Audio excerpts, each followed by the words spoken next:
Boa tarde, todas e todos.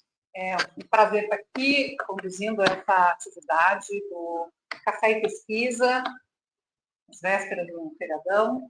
E é com enorme satisfação que a gente recebe hoje um convidado aqui, que é o Marcelo Azevedo. O Marcelo, que está aqui ao meu lado, enfim, ele já conhece a casa, né? O Marcelo fez aqui o curso de especialização de CEVIT, depois fez a parte de mestrado aqui também. A parte de mestrado aqui também, né? CEVIT também. Depois fez Flaxo e depois fez o ERJ, um doutorado em Relações Internacionais, e o produto do doutorado dele, a pesquisa de doutorado dele, uma parte dela, né, se transformou nesse livro que se chama As Finanças do Dragão.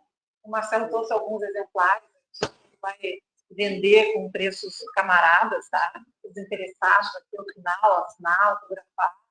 E o Marcelo provavelmente será um pós-doc nosso aqui, a partir do próximo semestre, e ele vai fazer aqui uma apresentação, uma síntese um pouco aí dos resultados da pesquisa dele. Prometeu fazer algumas provocações também sobre, enfim, para aqueles, né, que já tiveram uma aproximação com o sistema financeiro chinês, ele tem aí algumas hipóteses, talvez alternativas.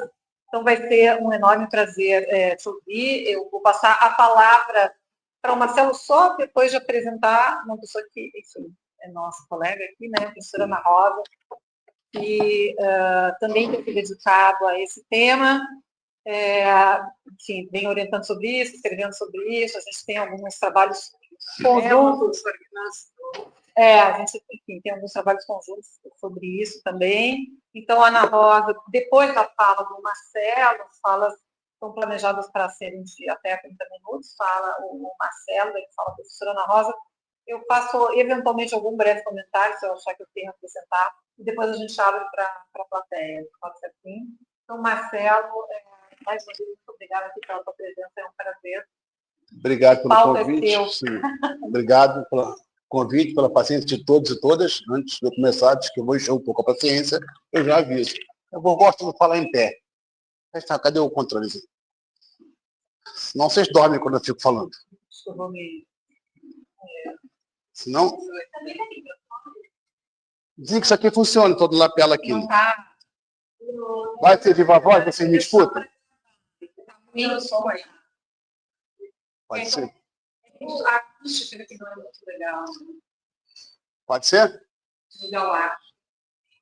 Bom, todos e todas, eu vou ter viva voz mesmo, que é mais fácil, né? Esse aqui é o meu currículo, eu sou doutor em Relações Internacionais, sou mestre em Política Pública, sou pós-graduado aqui no CEVIT, né? Porque eu digo, bom filho a casa torna, né? Sou bacharel e licenciado em Geografia. Minha carreira profissional foi no Banco do Brasil, durante 36 anos, e fui dirigente sindical dos bancários do Rio de Janeiro e da Confederação Nacional dos Bancários. Né? Vamos aqui, para voltar aqui. Esse é o livro. Ele fala da evolução do sistema todo, a partir do processo de abertura e reformas, mudança da regulamentação e regulação do sistema financeiro chinês, a partir do processo de reformas e abertura, e as reformas estruturais e institucionais do sistema financeiro chinês. Beleza? Até aqui? Vamos lá. Um pouco sobre a economia do projetamento de Rangel, que é o que organiza a China. Então, alguns aqui devem ter ouvido falar da tal da economia do projetamento, muito discutida, como discute China, principalmente com as obras do professor Elias Jabbour, né? O projetamento é, ao mesmo tempo, macro e micro. Ou seja, os dois setores da economia. O projetamento público, entretanto, não tem apenas de função de corrigir o planejamento privado na pesquisa do custo-benefício. Ele permite ampliar os horizontes técnicos e econômicos. Inácio Rangel, um famoso economista brasileiro. Muita gente não conhecia, eu, inclusive, não conhecia antes de fazer o doutorado, mas é o cara que merece ser lido, né? O Estado, pelo tipo de câmbio, pelas tarifas de serviços, de utilidade pública e pelo fisco, altera os preços relativos. Como? Se ele planeja, ele controla as variáveis macroeconômicas, ele tem poder de alterar praticamente tudo. Rangel escreveu isso nos anos 60, nos anos 70. Se a gente vai achar alguma coisa da China no economista brasileiro, tem que ler Inácio Rangel. Tem que ler Inácio Rangel. Né? Vamos lá. Agora começa. Vamos entender primeiro o cerne, a lógica do processo de abertura e reforma da China. E nada melhor do que a gente fazer essa compreensão a partir dos escritos de quem? De Deng Xiaoping, que é o grande teórico da reforma. Ele dizia, a ciência e a tecnologia não têm natureza de classe. Né? Os capitalistas fizeram o capitalismo, os países socialistas fizeram o socialismo. Os chineses criaram a bússola, a impressão, o papel, a pólvora, etc. Por que, então, não deveríamos hesitar em fazer uso das tecnologias avançadas? Os chineses não fazem isso hoje? Os chineses adquiriram tecnologia soviética, adquiriram tecnologia ocidental quando fizeram a abertura. Não fizeram isso? Joint venture? E estão adquirindo tecnologia pelo mundo. E a partir dessas tecnologias que eles adquirem das suas interações, de forma legal ou não legal, eles desenvolvem a tecnologia deles. Por que exatamente? Deng Xiaoping, para construir o socialismo, devemos primeiro e, acima de tudo, desenvolver as forças produtivas da sociedade. Que é a melhor utilização do quê? Da tecnologia, da mão de obra, dos recursos, no caso aí o capital. Pra exatamente o quê? Desenvolver as forças produtivas exatamente para quê? Para superar a situação do modo de produção chinês, que era majoritariamente rural. A questão do desenvolvimento das forças produtivas aparece tanto em Deng Xiaoping, como de forma mais contemporânea aparece em Xi Jinping. A gente tem que entender essas duas coisas para começar a entender o sistema financeiro chinês. Mas por que eu tenho que entender esse negócio se eu vou falar de finanças? Se eu vou falar de banco? A primeira pergunta é, então, tem esse desafio de desenvolvimento das forças produtivas, da aquisição de tecnologia. Aí eu pergunto para vocês o seguinte, esse sistema aqui dava conta? Esse é o sistema financeiro chinês em 78. Abertura de zonas econômicas especiais. E aqui uma coisa importante. O sistema financeiro chinês nunca foi monobanco. Pesquisas mais recentes que só falaram que tinha o Banco Popular da China e tudo mais, nunca foi monobanco.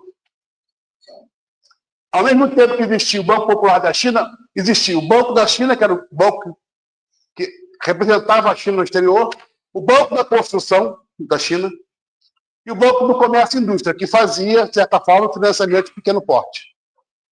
Grande parte, a maioria da literatura brasileira fala em monobanco. Nos estudos mais recentes que eu tenho feito, lido os manuais dos bancos e digo, hoje, posso afirmar, não era monobanco. Primeira descoberta. Diante disso mesmo, dessa estrutura aqui, você tinha 40 mil cooperativas rurais. 40 mil cooperativas rurais.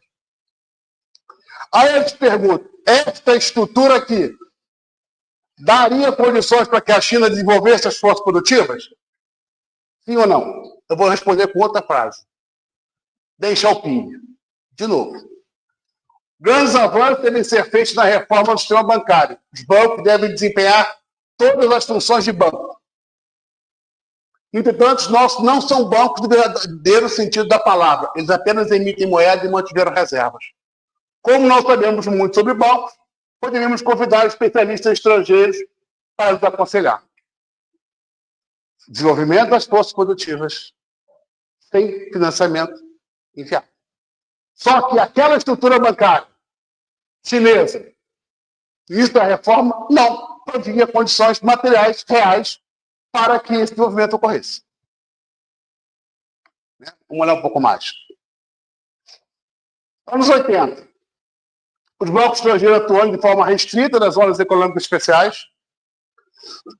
Restrita, sim, porque conforme fosse a sua atuação, você podia abrir ou não filiais nas zonas econômicas especiais.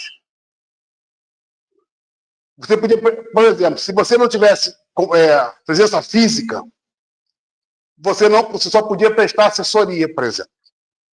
E toda a regulamentação desses bancos só veio acontecer em 85, 7 anos depois da reforma. Regulamentação oficial, 85.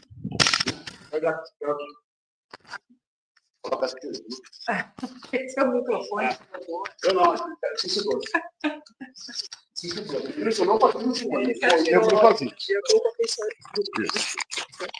Tudo bem. Bancos estrangeiros de capital, estadunidense, europeu, japonês e sul-coreano. Porque acompanhou as indústrias. E é interessante notar o seguinte: surgem, nesse período, os manuais chineses sobre o sistema financeiro chinês. Por quê? Os chineses tinham que orientar seu sistema financeiro, correto? Os chineses publicavam anuários no sistema financeiro chinês. Muitos anuários deram origem a essa tese. Eles tinham análise de conjuntura, orientação política, regulamentação, regularização, e etc. e tal. A cada ano, cada banco recebia um anuário desse com 400 páginas. Com todas as normas, diretrizes, porque nós estamos falando de 1980, que não tinha internet. A gente que é jovem há mais tempo, quando tinha cabelo, pelo menos, né? Não tinha. Então, era tudo manual. Eu digo que esses manuais eram PDF de coisa escrita à máquina.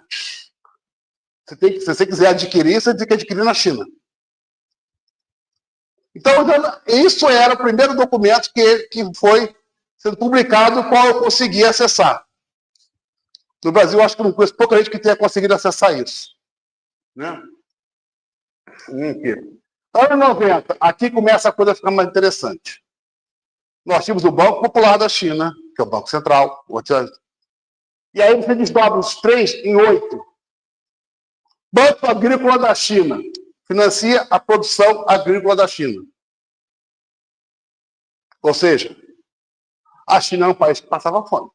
Então, garantir a segurança alimentar era fundamental para os chineses. Banco de Desenvolvimento Agrícola da China. Esses caras financiam, por exemplo, pesquisas sobre insumos e adubos de pesticidas naturais. Depois eu vou explicar a diferenciação entre bancos públicos e bancos políticos. Né? Banco da China, que é o Banco Internacional, Banco da Construção, as grandes obras, Banco das Comunicações, estrutura comércio e indústria, vai existir. Banco de Desenvolvimento da China, que é, de certa forma, uma cópia do nosso BNDES, Banco da Importação e Exportação da China. Vou só citar um fato. O Banco da Importação e Exportação financia exatamente o quê? Várias coisas. Desde compras de tecnologia até países que não têm dinheiro para comprar produtos chineses são financiados pelo Banco da Importação e Exportação da China. O Banco da Importação e Exportação da China financiou, por exemplo, a aquisição da Peugeot Citroën pela Dongfeng Motors em 2010.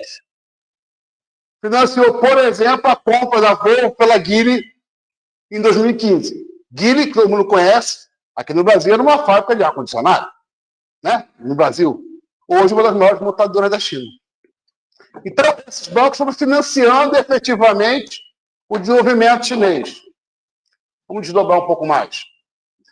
A China crescia, o sistema financeiro era muito inferior ao do Brasil, enquanto no final dos anos 90 a China tinha um sistema financeiro muito maior que o do Brasil, que resolveu privatizar tudo. Né? Vamos lá. Olha o sistema como era no ano 2000. Bancos comerciais do bando, o que são isso?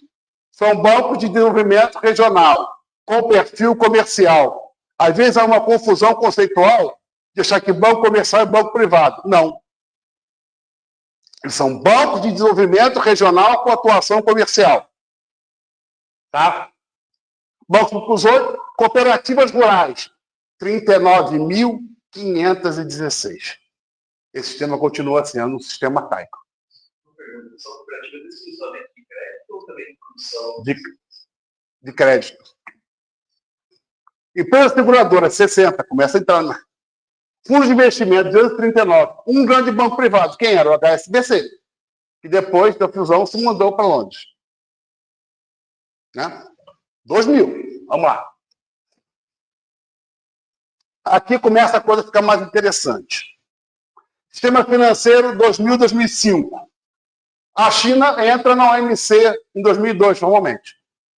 E tem que se adequar às regras da OMC. Né?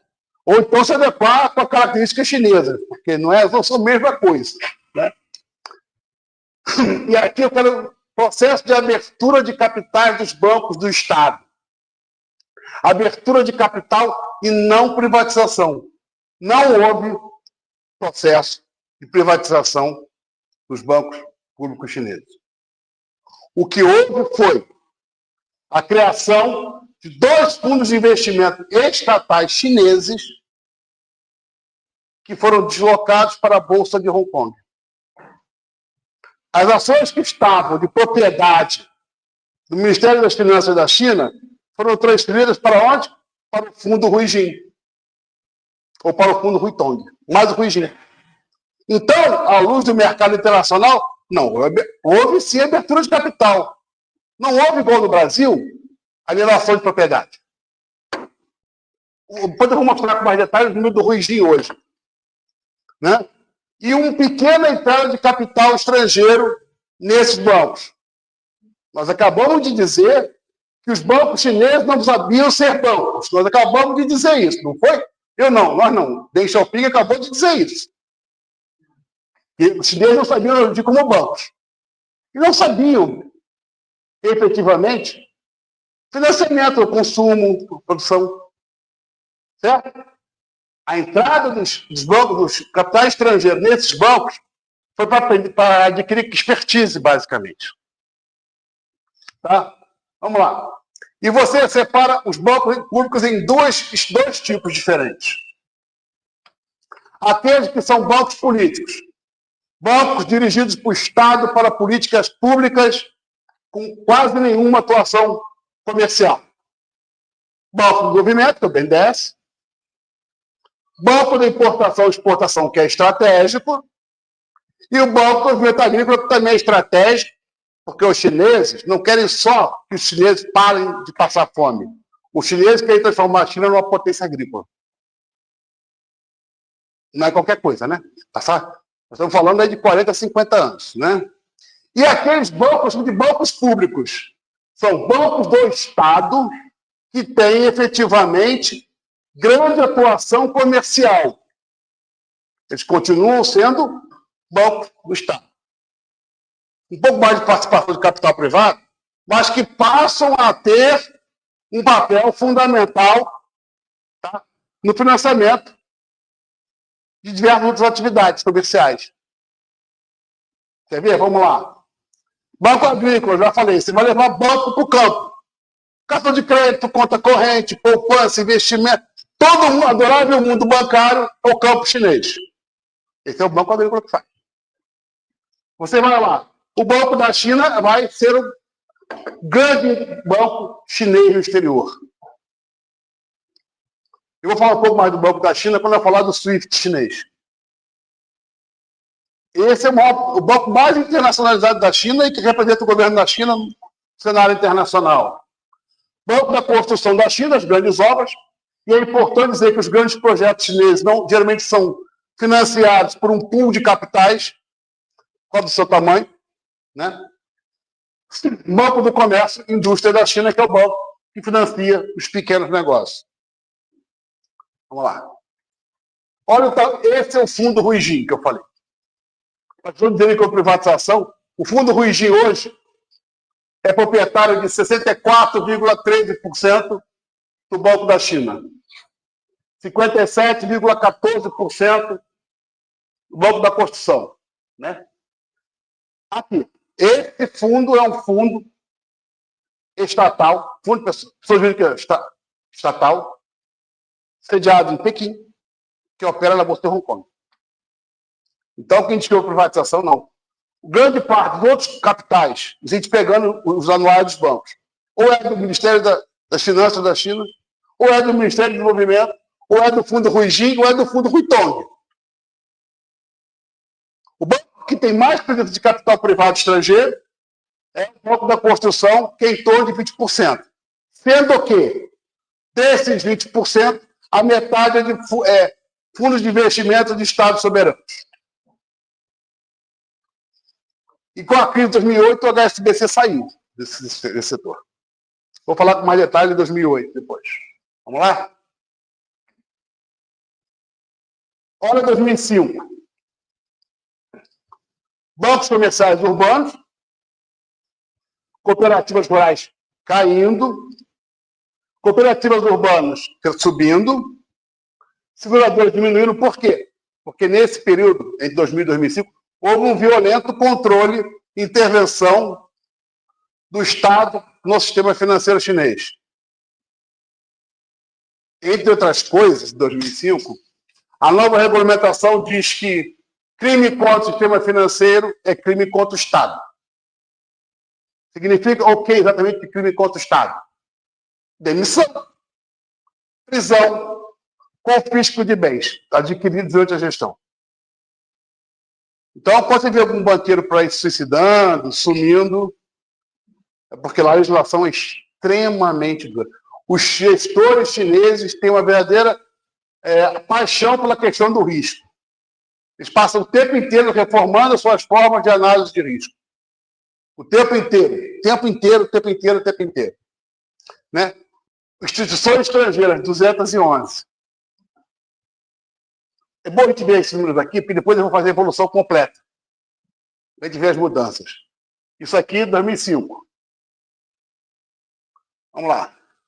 Olha lá, 2000 e 2005, o que a gente nota? Aumenta os bancos comerciais, diminui as seguradoras, diminui as cooperativas rurais, aumenta as cooperativas urbanas. Por quê? Por causa do processo de urbanização da população chinesa. Repararam? Você tem processo de fusão de cooperativa rural com cooperativa urbana, começa o início de deslocamento da população chinesa em relação às cidades.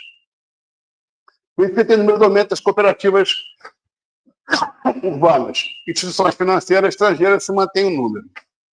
Vamos aqui. Esse período é quente. O negócio é bom. 5 a 10. Crise global de 2008, subprime. Vocês já estudaram em algum lugar, já que eu não falo sobre essa história.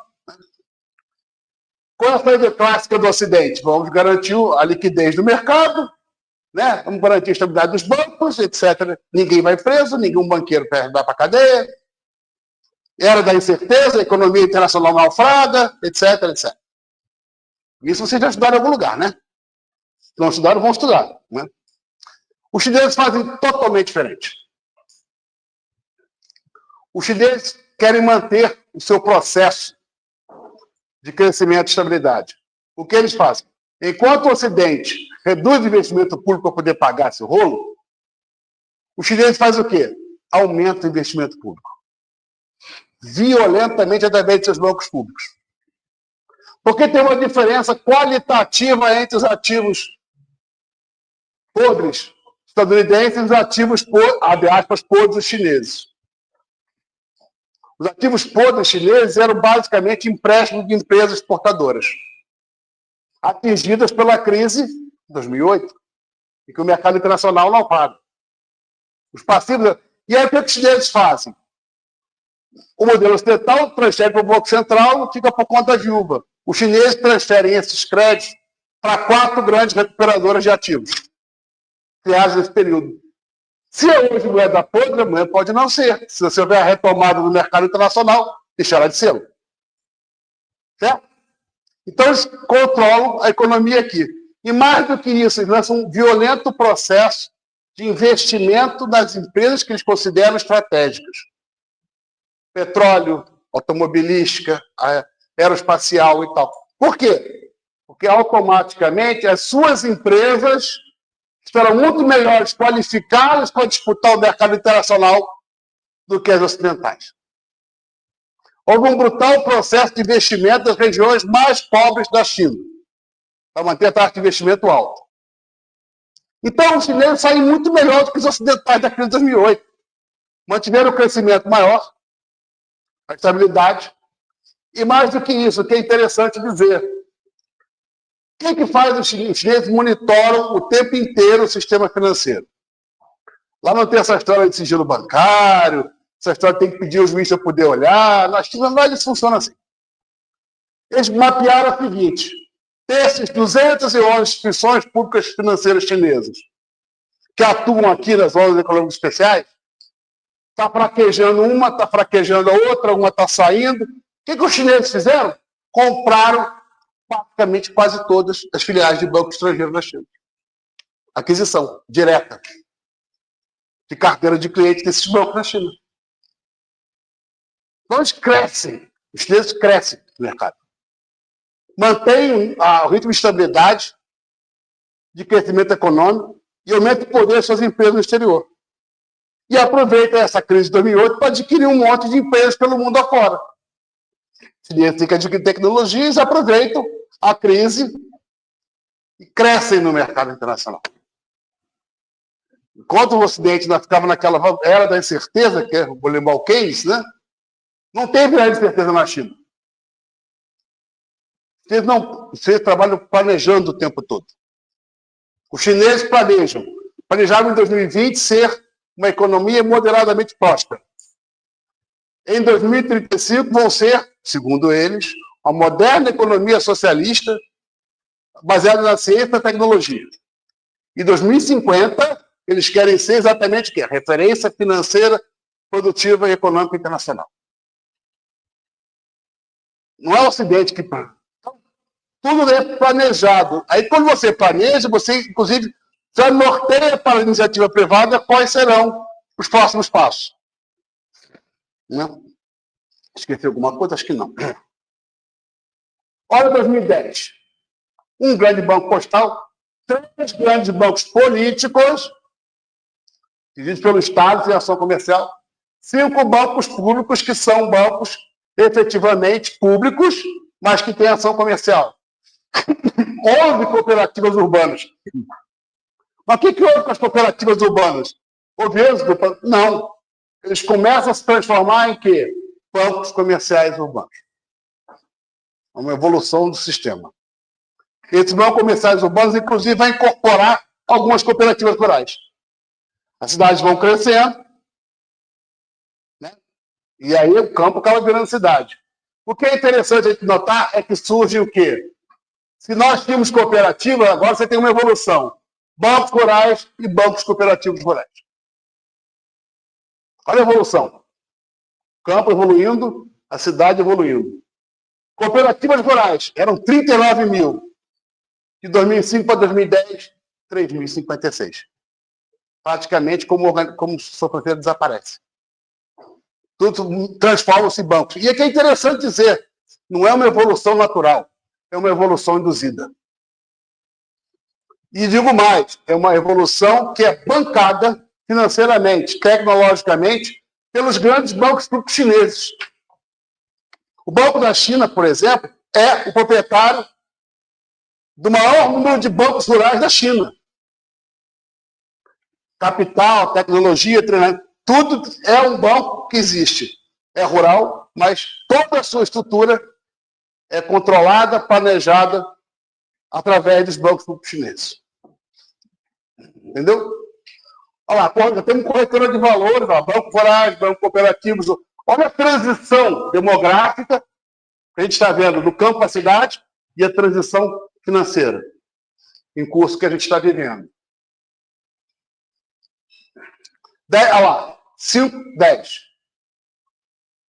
Seguradoras aumentou. Olha as cooperativas como caiu assustadoramente em 5 anos. As urbanas cooperativas caíram. Olha como caiu o número de instituições financeiras estrangeiras, de 211 para 37. E aí eu estou falando de toda a tipologia de instituição financeira. Olha a queda. Como os chineses adquiriram, balançou o mercado, todo mundo tirou o investimento, os chineses foram lá e cresceram em cima disso. De 211 para apenas 37. Né? E aqui surge uma outra coisa interessante. Banco de cantão e vila. O que é isso? Banco de cantão e vila é banco municipal, banco regional, banco de distrito. Mas surgiu do nada? Não, foi induzido criado, planejado, organizado a partir do Banco Popular da China. Então, você tem um nível de financiamento desses macrobancos, que aí eu vou dizer, são 4 entre os 5 maiores do mundo, por ativos. Quem quiser olhar, pode dar um Google aí ou qualquer coisa. 4 entre os maiores 5 bancos do mundo são bancos chineses. Então, esse nível macro e você tem o nível micro de banco rural ou de banco de cantão e vila. Olha a capilaridade de financiamento que isso proporciona à China. Só a China tem esse tipo de estrutura. Tá? Vamos lá. Shadow Banking, deu problema na hora. Tem hora que dá curto-circuito o negócio, né? A China não, ela cresce em solavanco. Primeiro, por conta da crise de 2008, porque os chineses funcionam assim. O governo decidiu que vai financiar o setor A. Todos os bancos têm que financiar o setor A. Mas o financiamento é B e C. Isso não é problema nosso. Não vai ser reduzido, vai ser reduzido. Só que B e C precisam procurar financiamento para continuar existindo. E aí você começa a aparecer o quê? O sistema sombra. Fora do Estado. Aqueles setores que não eram prioritários no financiamento público tiveram suas fontes de financiamento reduzidas demais. E foram procurar financiamento aonde? No mercado sombra. Isso não aconteceu em 2008, isso acontece também quando os chineses começam a fazer a transição verde, no plano quinquenal de 2011, 2015. Eles começam a procurar, 12º plano quinquenal, se não me engano. Né? Então você tem um setor que demanda crédito, está acostumado ao crédito estatal, que é retraído para poder investir no setor estratégico. E aí você começa a ter sistema sombra. Começa a ter sistema fora de controle. Porque também, nós gostamos, nós vou dizer ou não, mas tem gente com muito dinheiro na China. Gostamos, não, é uma bela contradição do modelo chinês, socialista de características chinesas. Eu sou de socialismo com características chinesas. Não gosto de termo socialismo de capitalismo de Estado, não. Para mim é o socialismo com características chinesas e suas contradições. Só que essa galera tem dinheiro, não está querendo saber se o Estado só quer pagar 5% ao ano, 6% ao ano. Tem de um lado você tem pessoas demandando crédito e do outro lado gente que quer rentabilizar. Se não tem um Estado que faça isso, pela privada, eles se acertam, segundo a lógica de mercado. Não é isso? O preço do dinheiro se acerta pela lógica de mercado. E aí surge o sistema sombra na China. E aí tem um detalhe. Fuga dos controles estatais. Se eu posso ganhar muito mais dinheiro fora do Estado, prestando para A, B, C ou D, por que eu vou ficar me adequando ao Estado se eu tenho opção B? Não tem opção B. Tinha opção por sistema paralelo. Eu acredito que até hoje tem na China. Né? Com um pequeno valor envolvido nessa brincadeira, 54 trilhões de RMB. Dinheiro, pá. E o governo fez o quê? Apertou os controles. Porque muito desses sistema sombra é subsidiária de bancos estrangeiros. E algumas de banco público também. Porque tem um outro componente importante a gente levar em conta aqui também, é o seguinte. Este período, nós estamos falando da urbanização da China. E aí, como é que as pessoas vão comprar imóvel? Se não tem praticamente política habitacional. Como é que vão se construir os imóveis? Com que dinheiro vai se empreender? Isso também veio do sistema sombra. Entendeu? A própria dinâmica populacional chinesa, na migração campo-cidade, também criou o Shadow Bank. O que os caras fizeram? Aperta os controles, bota na cadeia. Funciona mais ou menos assim. Né? Em 2008, nenhum banqueiro estadunidense foi para a cadeia. Né? Ok? Combinamos isso? Ninguém perdeu patrimônio. Ok? Vamos lá. 2010, 2015, retomada do crescimento. É o que os chineses chamam de novo normal, né? Ampliação do sistema financeiro, ainda é mais ampliado, com novos agentes, reformas profundas no setor bancário rural, ou seja, mais controle, mais cidade, mais enquadramento. Porque quando a gente fala em reforma na China, a pessoa pensa que reformas é sempre para o mercado. Não é verdade. As reformas, algumas são mais liberalizantes e outras são mais controladoras. Certo? E aqui você tem uma fusão da Comissão Reguladora Bancária e Securitária da China. Você tinha o Banco Popular da China, a Comissão Reguladora Bancária, a Comissão Reguladora Securitária, a de lojas imobiliárias e a de divisas externas. E aqui começa também um outro debate muito importante para os chineses, a fusão de tecnologia e finanças. Fintech. E a fintech, no olhar dos chineses, é diferente da fintech no olhar do Brasil. Quando as fintechs começaram na China, deram os mesmos problemas que deu aqui. Concentração bancária, prejuízo aos clientes, etc, etc. O governo foi lá e interviu. Pacote. Tem que ter autorização, tem que ter regulação. E mais, a fintech, pelo voto chinês, foi usada de uma outra forma que é interessante dizer. Como instrumento de bancarização dos lugares mais pobres da China, a fintech. Combinando tecnologia e finanças. Fintech, por si só, não é ruim. O problema é o uso que se faz dela. Tem gente que sataniza a fintech. Né? Mesmo colega de sindicatos bancários, você fala isso, eu apanho. Fintech depende de quem controle para que fim é. Você pega um agricultor chinês que abre lá o celular dele, ele tem todo o funcionamento do banco, tem a previsão do tempo, tem os órgãos, tem todas as informações completas do Ministério, da Prefeitura, da cidade. Isso é ruim? Não, né? É virtualização total. Esse é um processo de virtualização total. Vamos lá. Eu. 5 dias? Ah, não, tá. 5 horas? Mania. Baixou deixar o pingo. Vamos lá. Temos central. Obrigado. 2015, a gente vê aqui, ó, já surge leasing, garantidoras, financiadores de consumo, financiadores de automóveis. Olha como é que o sistema está crescendo. Isso aqui não existia, o sistema está crescendo. Já que eu fui avisado que eu vou parar, vou plantar arroz, é melhor ficar quieto. Vamos lá. Né? Olha lá, olha a evolução. Bancos comerciais urbanos caindo, seguradoras aumentando, cooperativas rurais caindo ainda mais, cooperativas urbanas desaparecem e viram bancos. O sistema financeiro se mantém. Bancos de cantão e vila eram 148, agora são 1.153 lugares na China tem banco local. Né?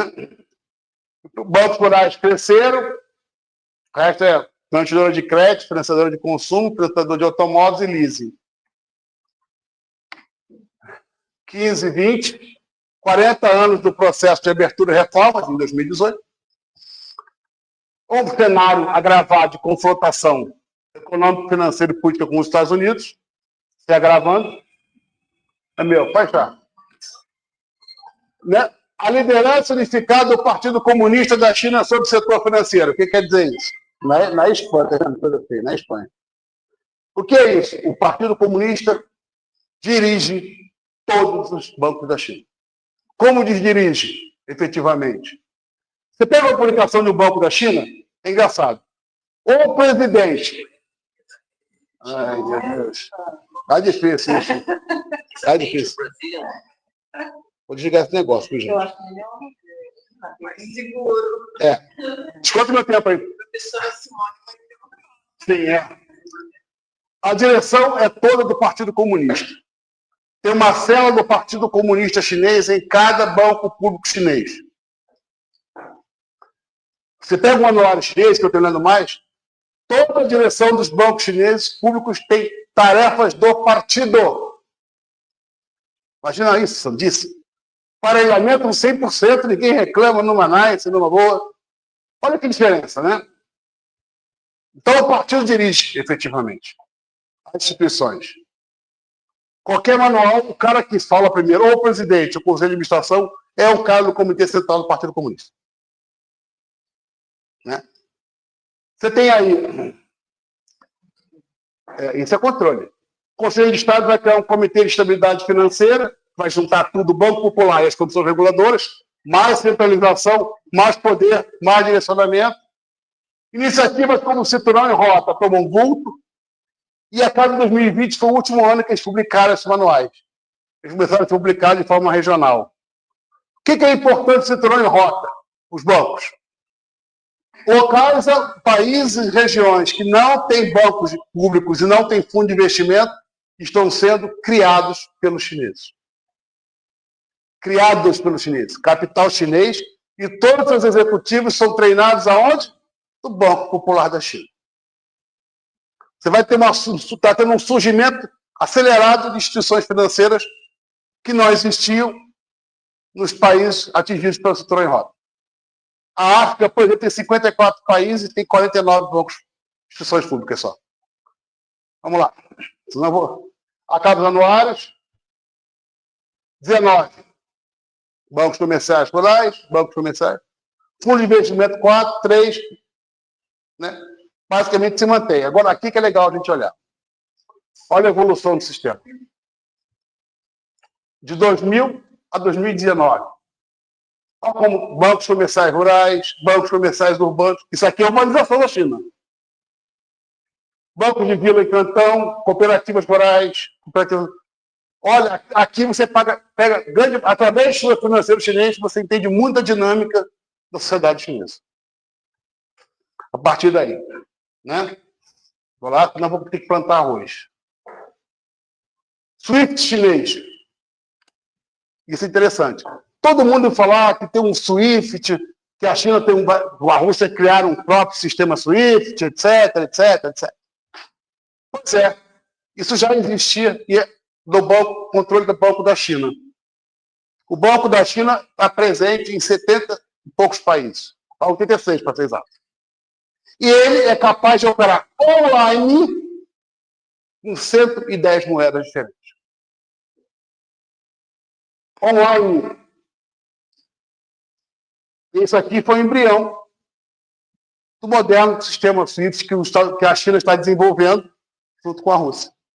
Mais rápido, mais diverso do que o SWIFT. Partiu exatamente de quem? Do Banco da China. Porque o Banco da China era o banco internacionalizado. Tinha que incorporar a sua atuação internacional com a sua atuação nacional, correto? Então, ele foi desenvolvendo sistema, e hoje nós temos isso. 110 moedas e online. Coisa de louco, né? O SWIFT não passa aí perto disso aqui em termos de quantidade de moedas reconhecidas. E ele tem um processo de encadeamento, por quê? Das empresas nacionais e transnacionais chinesas em dupla circulação. Eles integram tanto aquelas empresas que exportam, como aquelas que trabalham no mercado interno, online. E para quê? Para cada vez mais internacionalizar a produção dos chineses. O Banco da China financia grandes feiras, onde o pequeno investidor chinês, nós estamos falando de uma pequena quantidade de 100 mil, 200 mil pequenos empresários chineses, vão fazer intercâmbio no mundo. Nós estamos falando de números desse tamanho. Né? Isso aqui foi fundamental. Então, não é maior que o SWIFT, mas opera com muito mais moedas do que o SWIFT. A gente for olhar o SWIFT, é 5 grandes moedas. Né? Acabar. 21, 25, 14º Plano Quinquenal, 20º Congresso do Partido Comunista, Conferência Central de Trabalho Financeiro, Conferência Central de Trabalho Econômico, que norteia o período, né? Aqui. Ó, vou voltar aqui. Centralização da gestão do sistema financeiro no Partido Comunista, fusão de todo o órgão regulador direto ligado ao Estado e o grande discurso de Xi Jinping. Os bancos devem servir às pessoas, à sociedade e ao desenvolvimento e à economia real. Isso é um discurso que em todos os manuais de banco público chinês. A quem o sistema financeiro deve servir? À sociedade, às pessoas e à economia real. Né? Isso foi todos eles, né? Atender às necessidades das pessoas e às grandes estratégias nacionais. E aí você pode falar da integração Hong Kong e Macau. Você pode falar da revitalização toda do Yangtze. Pode falar de 500 outras coisas diferentes, né? Grande destaque é a parte financeira da iniciativa de Citroën Rota que eu falei. Citroën Rota não é só uma rota comercial, ela é uma rota financeira. E no Citroën Rota está previsto a criação de zonas econômicas especiais. Né?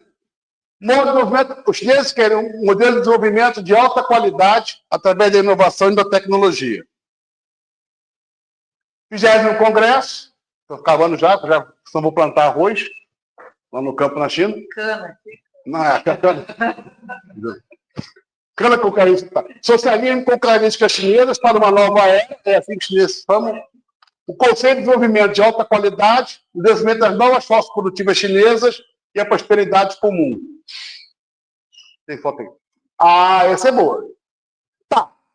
Como financia o sistema? Essa é a grande sacada. Isso aqui eu descobri, eu tenho trabalhando. State Administration for Foreign Exchange. Sabe o que é isso? Onde ficam as reservas internacionais da China.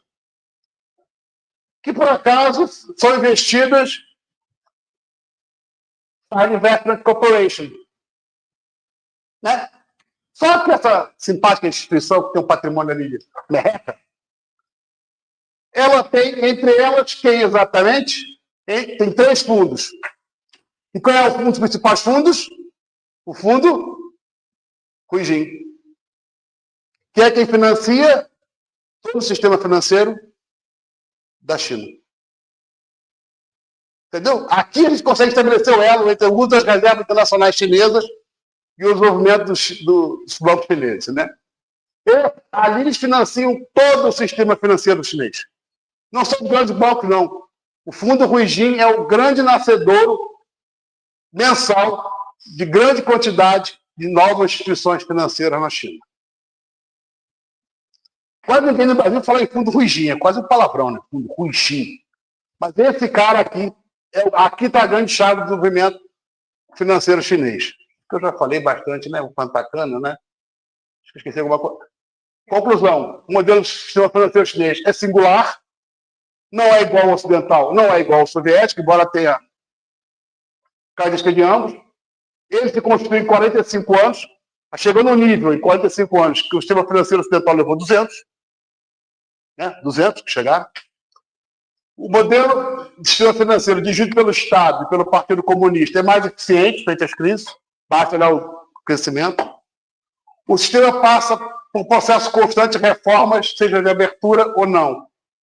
Acho que é mais ou menos isso. As referências do livro que está aqui, quem quiser depois, com autógrafo, 80 mil reais, de fazer o marketing, pagar, né? E um pouco das publicações. Bom, está aí meus contatos. Obrigado pela paciência de vocês. Não vou plantar a cana, viu, professor? Não vou plantar a cana, viu, professor? Não. Mais ou menos um tempo. É mais ou menos. É o tempo com características chinesas. Flexibilidade. É o tempo com características chinesas. Flexibilidade. Tempo... Bom, boa tarde a todos. Queria começar agradecendo o convite de participar dessa sessão, agradecer a professora Simone, que propôs essa sessão para a pesquisa, comissão de pesquisa, em função da vinda do Marcelo para cá e de tudo que o Marcelo tenha contribuído para a discussão. Então, agradeço enormemente e agradeço a presença de vocês, que afinal hoje é quarta-feira, véspera de feriado, final de semestre. São muitas as razões que levam a isso, né? O parabenizar e, sobretudo, agradecer a presença. Esse é um trabalho que é um trabalho em andamento, os andamentos têm que terminar até os primeiros dias de julho, que eu estou devendo. É um capítulo de livro, e está sendo realizado por mim e pela Maria Ceci Cubeiro, que é uma doutora formada aqui, que fez uma tese bastante ampla e profunda sobre o sistema financeiro chinês.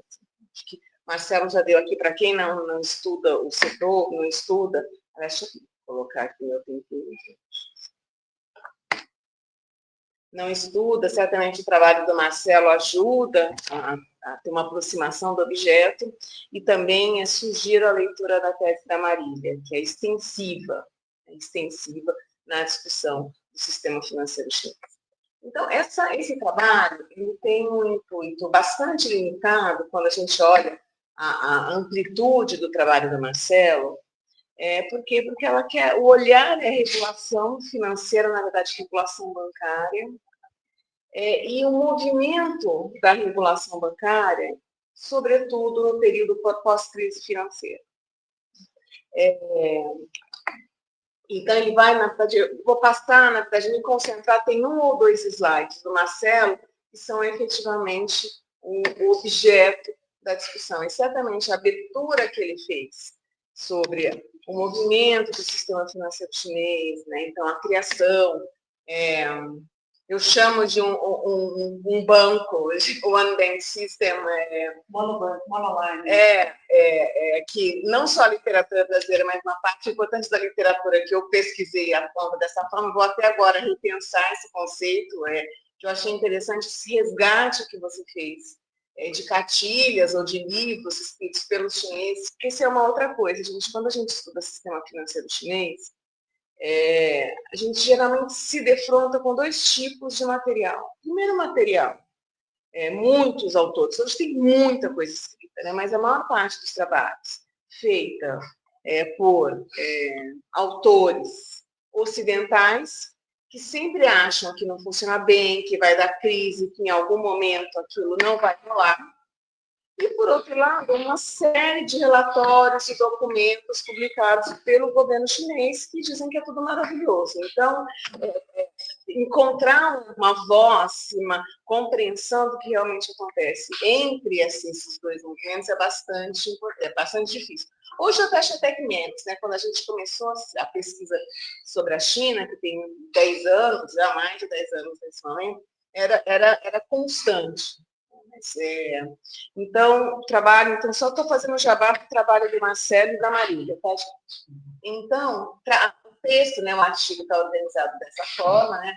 Fazer uma introdução onde eu coloco as questões centrais, depois vamos falar sobre a constituição do sistema financeiro chinês, mas olhando, sobretudo, aquilo que me interessa, que é a arquitetura regulatória, e depois olhar mais de perto isso que o Marcelo apontou muito claramente, que é o que acontece no período posterior à crise financeira internacional. Então, entre a crise, já vinha acontecendo, mas se intensifica, e isso logo, já em 2016, 17, 18, suscita uma reação regulatória muito importante. Tá? E depois algumas considerações finais. Bom, então, como colocado pelo Marcelo, em 78 tem início um amplo processo de reforma financeira. Né? Eu gosto mais de chamar de constituição, de construção de sistema financeiro do que de reforma. Mas na sua fala, ele falou, já que tinham 40 mil cooperativas. Então, mas de qualquer forma, eu fiquei pensando na sua fala, ser monobanco ou não faz diferença no sentido de que não é um sistema que é capaz de financiar tudo que veio depois. Então, os caras, gente, o termo que eu gosto de usar é forjaram. Eles forjaram um sistema financeiro em 45 anos, né, que hoje tem uma complexidade, uma profundidade enorme. E esse termo forjar, ele já joga luzes para aquilo que eu estou chamando aqui de regulação. Então, a gente vai no período posterior, quando eu vou discutir as transformações lá de 16, 17, 18, depois de 23, a gente está olhando, sobretudo, a lógica da regulação prudencial, que é aquela que está preocupada com a estabilidade sistêmica, e, por outro lado, proteção ao consumidor, mas nosso ponto aqui é a estabilidade sistêmica. Mas aqui, né, na verdade, o sistema ele é forjado, é criado por regulação, por normatização. Então, a gente poderia até... vou deixar isso um pouquinho para frente, porque é a minha hipótese. Né? Então, essas reformas tiveram início para estruturar um sistema que pudesse ser ativo no esforço de financiamento. Como a Marcela apontou, isso aparece bastante na fala do Xi Jinping, mas é um sistema criado e depois tem tensão para mantê-lo funcional ao financiamento. Então, um sistema financeiro que deve servir ao financiamento da economia, financiamento das pessoas e, sobretudo, financiamento da economia. E não dá para a gente dissociar, ao meu ver, o fortíssimo, intenso crescimento chinês vivenciado nessas décadas, a gente não pensa como é que essas decisões foram financiadas. Não preciso nem falar aqui sobre decisões de gasto e financiamento, porque tem muito aluno de macro aqui cuja discussão foi feita de forma extensiva ao longo do semestre e ao longo dos outros semestres, quando são alunos mais antigos. Bom, então, o que é fundamental? Que é uma coisa que eu tenho conversado com a Simone em função de um outro trabalho. Aqui eu queria destacar que esse papel do Estado, assumido pelo Estado chinês, ele não é simplesmente, ele é definidor do que é o sistema financeiro chinês. Ele constitui, o termo que o Marcelo usou foi indução, né? Eu gostei que ele induz, na verdade, ele é constitutivo do sistema financeiro chinês. E não é só o papel dele como proprietário dos grandes bancos, ou então o papel que hoje os grandes fundos têm na propriedade. Ele atua de diferentes formas. Então, ele atua na gestão de instituições financeiras, ele atua fazendo regulação, ele atua fazendo política econômica, política de crédito intensa. E segundo alguns autores, mais daquela turma que questiona essa lógica do sistema financeiro chinês menos moldada ao mercado, responde muito às decisões de captação e alocação de crédito, muitas vezes respondem aos interesses do Conselho de Estado, né? Como sendo um problema, por quê? Porque passa por outra lógica que não a lógica de mercado. Então, como terminou Marcelo, né? O Conselho de Estado, e hoje, no atual arcabouço, o próprio partido tem um papel fundamental na organização, na forma como você tem regras para o funcionamento desse sistema. Bom, então, como eu coloquei, a Constituição, nesse período de 78 para cá, você tem uma Constituição, a construção de um sistema que é forjado pelo Estado e é forjado para o financiamento. Ele foi, esse processo, então, se há mais aí, foi se alterando ao longo do tempo. Então, o que eu estou defendo aqui? Que houve e há constantemente a imposição de uma determinada estrutura financeira.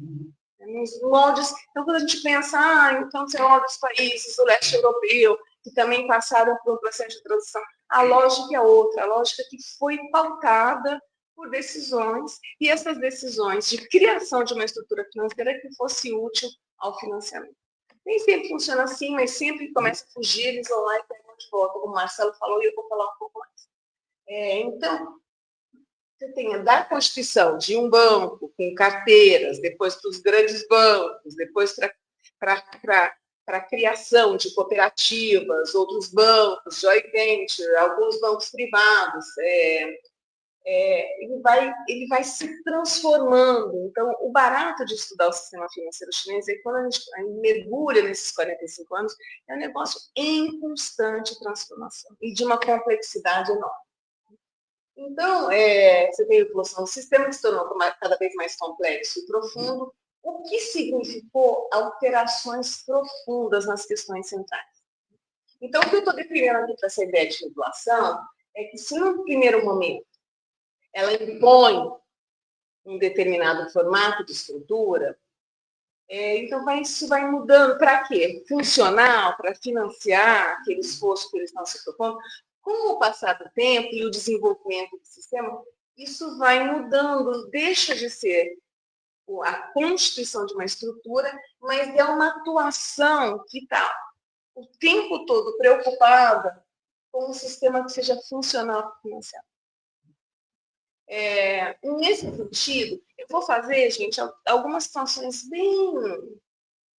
algumas citações, algumas referências ao Minsky, de leve, porque no texto isso está mais tratado. Então, ao meu ver, a ideia que o Minsky defende sobre o papel que as instituições financeiras devem cumprir, que é, ao mesmo tempo, estabilidade e desenvolvimento do capital, isso se coloca no sistema chinês. Né? E eu diria que, no momento atual, pós isso que rolou no pós-crise financeira internacional, cada vez mais a ideia do desenvolvimento do capital, ou seja, o financiamento da economia, ele está associado à ideia de estabilidade financeira. Ele sempre vai se movimentando nesse sentido, na China. Então, assim, tem algumas pinceladas em ideias conceituais que a gente tira daí. Então, o objetivo do trabalho, gente, mais estrito, é discutir a movimentação da arquitetura regulatória, né? Os ocidentais gostam muito mais de falar de supervisão do que regulação. Eu gosto de separar as duas coisas, porque regulação não é supervisão. Prudencial, isso seguiu a evolução do sistema no pós-crise financeira internacional e suscitou uma mudança nessa arquitetura regulatória em 2017, 2018, e agora com algumas mudanças do aumento do papel do Partido Comunista em 23. Então, a alteração, a hipótese é que essas alterações, que nesse período, tá, motivadas, justificadas pela busca da estabilidade financeira, elas procuram manter o sistema funcional, ou seja, procuram manter um sistema que é prone, que tende ao financiamento da economia. Eu coloquei aqui o escopo da pesquisa, porque, por mais que a gente esteja falando de financeiro, eu estou falando de sistema bancário, porque o sistema financeiro chinês é muito mais do que sistema bancário. A despeito dele ainda ser fortemente centrado nos bancos, mas eles têm um desenvolvimento intenso e rápido no mercado de capitais. A da Marília trata isso com profundidade. Tem um surgimento importante das fintechs, tem um surgimento das plataformas digitais que se transformam em meio de pagamento, tem bancos, né? Tem toda a discussão do financiamento imobiliário, que também não é colocado aqui, tem outras tensões. Né? Questões como os bancos regionais, que estão muito associados ao financiamento imobiliário. Então, assim, tem tem outras camadas que são importantes para a gente entender o sistema financeiro. E uma outra coisa super importante quando a gente está discutindo regulação, que existem os mecanismos houve um processo de liberalização, mas controle de taxa de juros, indução de crédito, então uma outra série de mecanismos que são de política financeira, de política de crédito. A gente não vai estar discutindo. Bom, então, do sistema de um banco para um sistema complexo e profundo, marcado por um intenso movimento chamado de pungente movimento do sistema bancário do mercado de capitais. Num primeiro momento, se a gente está partindo ou não de um sistema bancário centrado no Banco Central, no Banco Popular da China, o que a gente vê logo no primeiro momento, né, no final de 70, começo de 80, há uma transformação. Né? Então, algumas das funções que estavam sob a égide do Banco Central, que era um banco que fazia muitas coisas, mesmo que tivesse outras instituições, então foram alijadas e transferidas pelos, então, 4 grandes bancos. Então, são 4 grandes, depois se transformam em 5 grandes, como apareceu aí nas informações. Nas informações do Marcelo. Então, depois disso, dos 4, a criação de uma ampla gama de outras instituições bancárias, saúde. Olha só, incluindo bancos de apólices. O texto está em inglês, gente. Eu estou fazendo uso do tradutor, passam bancos de apólices. Então, outras instituições financeiras não bancárias. Oi? Não é Policy Bank ainda não. Não é Policy Bank ainda não. São bancos de... Na verdade, qual é a expressão? Agora não vou lembrar. Seguros, na verdade. Eu olho. Instituições financeiras não bancárias, cooperativas de crédito agrícola e urbanas, bancos regionais e outras instituições financeiras foram autorizadas a partir de uma determinada normatização. E já aparecem aí essas chamadas TICs, né, que são essas companhias de investimento, né, então de seguros, de trust e de investimento. Aqui vão ter um papel bastante importante de alguns bancos mistos e a autorização controlada dos bancos estrangeiros, como colocado pelo Marcelo. Mais recentemente, esse negócio ganhou outra força, né, então a criação de empresas financeiras privadas, como as asset managers, que são as Asset Management Companies, que vão ter um papel importante no período recente, o crescimento dessas Trust and Loans, criação de firmas de leasing, as plataformas de empréstimo peer-to-peer e emissores especializados. Então, o negócio foi ganhando um pouco, isso aqui é mais específico. Só a ideia aqui é que, num primeiro momento, ele é forjado. Conforme ele vai crescendo, ficando mais profundo, ele dá mais espaço para inovações, que dá mais espaço para a sua transformação, né? Que em algum momento acabou sendo lá do controle, como, por exemplo, as peer-to-peer que chegaram. Então, aqui é entre partes, né, gente? Plataformas que fazem empréstimos entre partes. Foi, na verdade, proibida, elas foram proibidas no período posterior. Então, então, a gente pensa assim, começou o Banco Central, o Banco Popular da China, com esses braços, né, Banco Central e mecanismos de financiamento, né, prazos de financiamento. Os braços de financiamento foi sendo transformado com a criação de outras instituições, mas não esse sistema forjado pelo sistema. Nossa Senhora, eu estou longe, só falta muito minuto. Então, e aí o Banco Central, ele vai se, Marcelo passou por isso, né? Ele vai se transformando, na verdade, ele vai cada vez mais se aproximando de um Banco Central no modelo ocidental.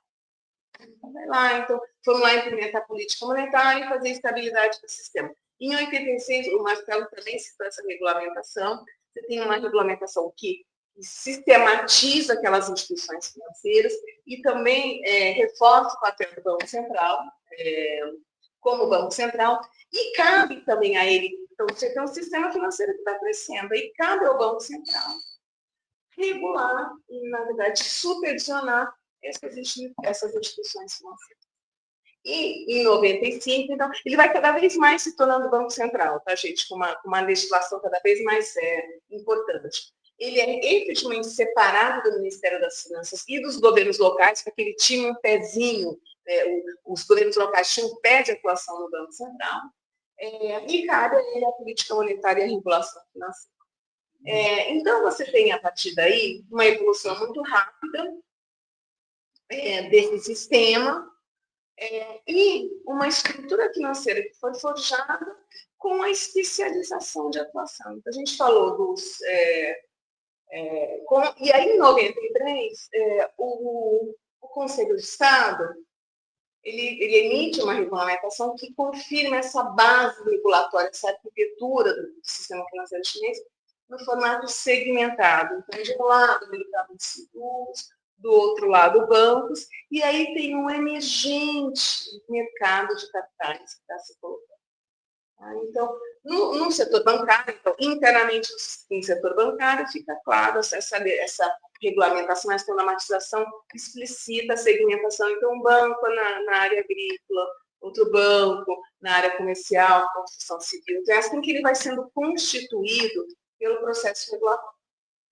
Então, tem os grandes, os Big Four, como a gente tinha falado, o Marcelo falou bastante, e aqui tem um movimento, né, de transformação desses Big Four em bancos mais comerciais. Né?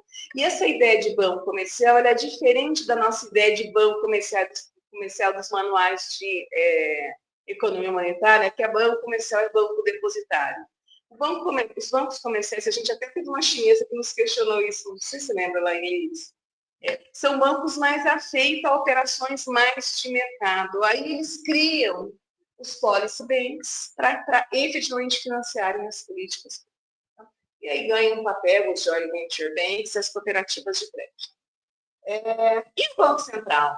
Né? Então, agora a gente já vai falar o One Bank, mas já não é um One Bank sistema total, é um sistema regulatório. Se você tem um sistema regulatório que é pautado pela presença de uma instituição só, que é um banco, né? Que é o Banco Central. Só que com o crescimento do sistema financeiro chinês, e aqui o Marcelo bem falou da adesão, do movimento de adesão ao OMC, a necessidade de adequação às regras internacionais, a adesão à Basileia, começa a haver uma preocupação de se esse banco não estaria responsável por muita coisa. Então, a constituição, uma modificação nesse arcabouço regulatório, nessa arquitetura financeira, que passa a ser conformado por um Banco Central, o Banco Central continua lá, e cabe a ele a supervisão macro, a preocupação com o sistêmico, e a regulamentação, a normatização e a implementação nos segmentos acaba sendo transferida para instituições, agências regulatórias especializadas em segmentos específicos. Então, em 92, na verdade, 92, mas isso só ganha, se transforma em comissão em 98. Você cria a comissão regulatória dos títulos, né, a nossa CVM. Depois da criação de uma comissão regulatória dos bancos, dos seguros. E depois da criação de uma comissão regulatória para os bancos, né, tirando do Banco Central esse papel de atuar, de regular, de normatizar e implementar a regulação do sistema bancário. Então, você tem uma parcela das funções do Banco Central chinês que vai sendo parcialmente transferida para as novas agências. E o Banco Central, o Banco Popular da China, continua com esse papel macro-prudencial, risco sistêmico e estabilidade financeira, coordenando as coisas. Tá? Bom, isso colocado, o que a gente pode dizer? Você tem um sistema cuja estrutura, o sistema e sua estrutura foram moldados pela ação do Estado. Seja o Conselho do Estado, seja o Ministério das Finanças, o regime sai do Ministério das Finanças, acho que ele era o principal acionista, e o Banco Central. Né? Uma vez estabelecido, o sistema evolui por meio da expansão de instituições e de mercados, com uma atuação estatal, naqueles vários formatos que a gente falou no começo da apresentação, contínua, né? Sempre respondendo aos desafios regulatórios que se colocam. Tá? Então, a gente pode até resumir esse movimento da estrutura regulatória, que é o seguinte: de alguma forma, essa estrutura regulatória impediu uma fragilização do sistema. Então, quando você tinha, Marcelo falou sobre isso, pós-crise financeira, após a crise asiática, o crescimento, né, e o papel, né, os grandes bancos que nasceram nas grandes esforços das empresas estatais chinesas, um aumento importante dos empréstimos os não performing loans, os empréstimos não performáticos, é esse o termo que a gente usa. Você cria essas agências de administração de ativos e transfere o que você não quer para essas agências. Cada banco tem uma dessas agências e aí deixa o sistema lá limpinho. Aqui no Brasil isso foi feito com a Caixa e a criação da Engea, no começo dos anos 2000, que é o modelo Suez. Bom, demonstrou uma certa adaptabilidade a esse movimento do mercado e sempre foi constantemente e consistentemente orientada pela necessidade de financiar o crescimento econômico da China. Né? Então, como detalhe aqui, observação, tem uma convergência dos padrões internacionais, Basileia, padrões internacionais de relatórios financeiros, a coisa da contabilidade. Então, tem um movimento de convergência à regulação internacional. Então, isso aqui eu não tinha esse slide, já vou ver aqui o outro. Bom, a estabilidade. Bom, é isso. 5 minutos com... Característica chinesa. Não, eu dei mais 15, porque eu dei 45. Eu avisei que eu soltava 5 depois. Eu gostei aqui. Bom, então ela mostrou-se bem sucedida. É que quem está expondo gosta, né, Fernando? Acho que é isso. A gente com o tempo vamos pensando, quer saber, quer se colocar. Bom, um sistema já complexo, cada vez mais profundo, então, e vão surgindo inovações financeiras cada vez mais frequentes. Então, quanto mais complexo, mais a possibilidade de inovações. Quanto mais inovações, maior o aprofundamento desses mercados. Né? Isso leva, gente, uma coisa que vai gerar muitos estudos, que é a integração entre instituições e mercado. você tem uma regulação, um sistema montado de forma segmentada, regulação segmentada. E esse movimento, sobretudo do crescimento das instituições financeiras não bancárias, que parte importante dos autores chama do shadow banking, mas sobre uma integração entre essas instituições. Então, inovações e o crescimento de instrumentos que interligam os vários segmentos. Crescimento de operações fora do balanço, a generalização da cooperação financeira intersetorial, o surgimento de novos produtos financeiros intersetoriais, importantes movimentos de arbitragem regulatória, sobretudo aqueles que limitam ou estimulam crédito nos diferentes segmentos. Marcelo também citou isso. Né? A criação de mecanismos de garantias implícitas. Então, no final, após a crise financeira internacional, esse negócio vai ganhando robustez e corpo. E nesse momento, gente, há um crescimento dessa inovação, dessa maior interligação, vai levando a um movimento cada vez mais especulativo, suscitando preocupações, né, de transmissões entre setores dos sistemas financeiros e mais da funcionalidade do sistema. Eu vou defender uma coisa. Então, a gente tem um sistema cada vez mais complexo, integrado, que leva a uma maior discussão sobre reformas estruturais do arcabouço regulatório, junto com o movimento de liberalização. Eu já vou começar a defender o ponto central, para poder passar rápido pelos próximos slides. O que a gente tem aqui, então a literatura vai falar, olha, esse sistema possibilitou a arbitragem regulatória, o problema era uma regulação que não funcionava muito bem, o sistema foi se movimentando, a regulação não acompanhou. Essa pode ser uma questão. Mas, se a gente, então, mais uma pincelada do Minsky, gente. O que o Minsky mostra para a gente? Sistemas financeiros, né? Economias marcadas por sistemas financeiros cada vez mais profundos, composições alavancadas. Elas vão gerando movimentos de posições cada vez mais arriscadas. E a gente não pode esquecer que também o que se vivencia na China nesse período é uma economia socialista aos moldes chineses, mas tem um movimento importante de acúmulo de capital.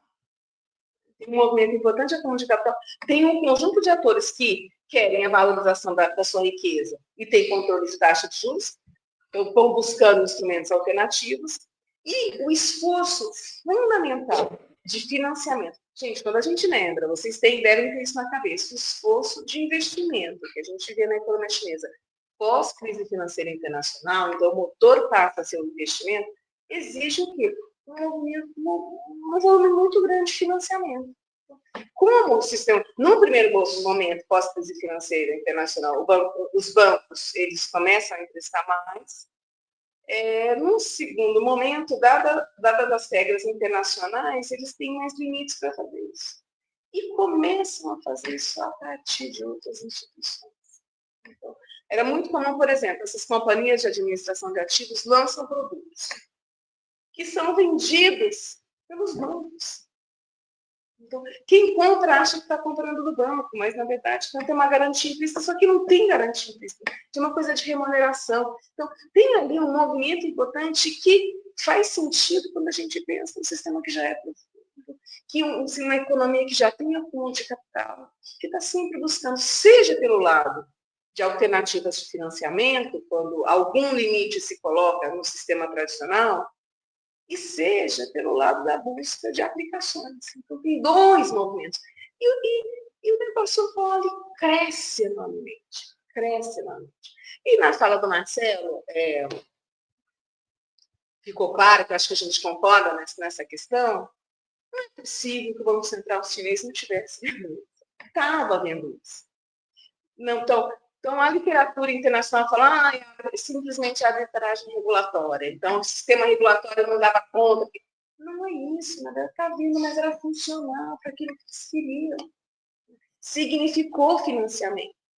Só que esse negócio vai ganhando uma atenção, e a preocupação com o risco financeiro começa a crescer. Tanto é ela, no encontro do Partido Comunista, o risco de enfrentamento do risco financeiro é um dos 3 elementos centrais que vão nortear a política nos 5 anos seguintes. Entendeu? Então, assim, eles veem o movimento e quando acham que dá too much, eles controlam. E essa resposta de controle, então eu vou passar bem rápida para a gente. Logo no texto vai estar pronto, isso vai estar mais sistematizado, mas eu posso compartilhar a apresentação para a gente. Então, tem 2 reações. Tem 2 reações que são importantes. Né? Uma reação, controle e restrição. Controle, na verdade, o problema são essas operações off-balance dos bancos com as outras instituições. Vamos colocar requerimentos de capital sobre essas off-balance. Tem os empréstimos indiretos, que quem faz são as asset management, mas passa pelos bancos. Vamos controlar essas operações. Então, eles operam, tentam controlar esses lending channels, que seriam mecanismos de financiamento fora do sistema bancário, que passar. Que a grande questão não é só que é fora, a gente envolve o sistema. Então, a possibilidade de transferência de fragilidade de um para o outro é grande. Então, uma série. Então, eles simplificam as operações, as interconexões entre o sistema bancário, eles controlam o mercado interbancário, eles limitam a capacidade de alavancagem das empresas, aprimoram regulações existentes, reformam essas asset management companies, na verdade, fecham, na verdade, limitam enormemente essas operações peer-to-peer. Tem aqui uma coisa que também é um outro braço que a gente não trata, controle e proibição do movimento de criptoativos. Então, assim, é uma reação de controle. Não pode mais isso, não pode mais aquilo. E, ao mesmo tempo, uma reorganização dessa arquitetura financeira internacional, dessa arquitetura financeira. Então, vai lá, estabelece um comitê de estabilidade bem ali do ladinho do Banco Central. E esse comitê tem o objetivo de fortalecer a coordenação entre as instituições. Em 18, vai lá e funde, né, traz para dentro do comitê da agência de regulação bancária, agência de regulação dos seguros, e passa, gente, no que diz respeito a essa agência reguladora de bancos e seguros, passa para o Banco Central a capacidade de normatizar. A agência vai só implementar.